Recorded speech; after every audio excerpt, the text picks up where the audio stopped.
All right, Aditya, stay on with me. Now, hundreds of British sailors aboard the Royal Fleet Viewers, which is called the auxiliary ship, RFA Lyme Bay, are preparing for a possible mine-clearing mission to the Strait of Hormuz.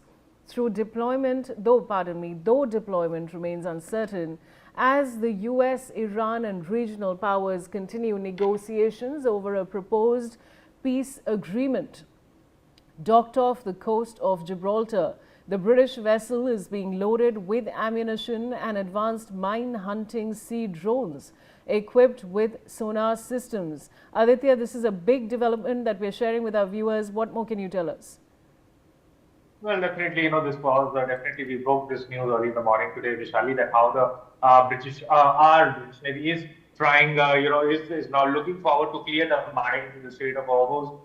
Considering the fact that there's been a lot of loss to the, the oil and gas trade that happens through Strait of Hormuz. It's our most important checkpoint through which, oil and gas trade happens. And we are seeing how this US naval blockade is also continuing in the Strait of Hormuz, whereas the IRGC has repeatedly, they've issued statements wherein they have said that they intend to impose this, to start this toll collection fees at the Strait of Hormuz, because we have seen how now the IRGC is calling shots in Iran. So definitely, Vishali, from here on, it needs to be seen whether there will be an Iranian retaliation to this operation by the British Navy or not. This needs to be seen.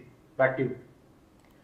Stay on, Aditya. Now, U.S. Secretary of State Marco Rubio says the proposed United States-Iran deal is still a work in progress, but described a pretty solid proposal that could allow Iran to reopen the Strait of Hormuz and enter a time-limited negotiation on nuclear issues. Rubio said the plan was reasonable and the right thing for the world to get done. Aditya, back to you on this.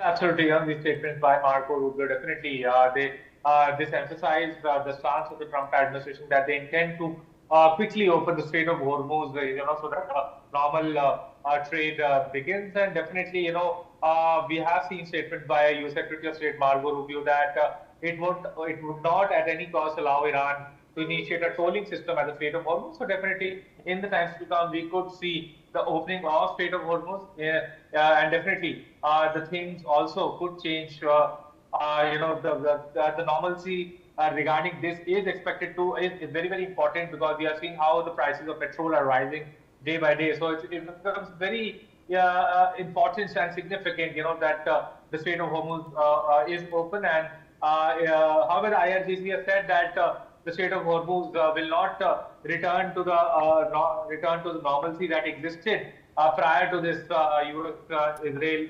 All right, Aditya, stay on with me. We're getting a breaking input. Now, reports state that the US-Iran talks are currently focused on reopening the Strait of Hormuz, while more contentious issues surrounding Iran's nuclear program appear to have been pushed to later negotiations. Iran has demanded the release of frozen funds and insisted US military forces withdraw from the Strait of Hormuz before shipping fully resumes. Washington, however, says its naval blockade will remain until a final agreement is signed. Iran also continues to reject demands to surrender its enriched uranium stockpile, arguing its nuclear program is peaceful and tied to national sovereignty. So, Aditya, both sides are refusing to budge. What more can you tell us? Well, absolutely. There appears to be a deadlock between the US and Iran, and definitely this is adding to the mood of the common people. We are seeing how these prices of petrol have suddenly seen an unprecedented surge in India, in various cities.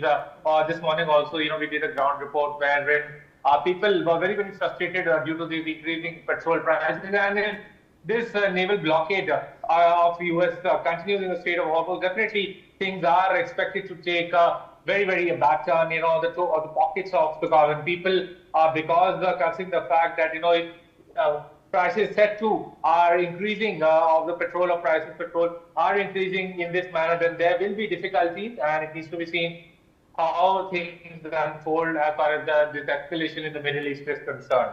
Thanks, Aditya, for joining me. And with that, viewers, it's time for a short commercial break. We'll see you on the other side. Stay with us.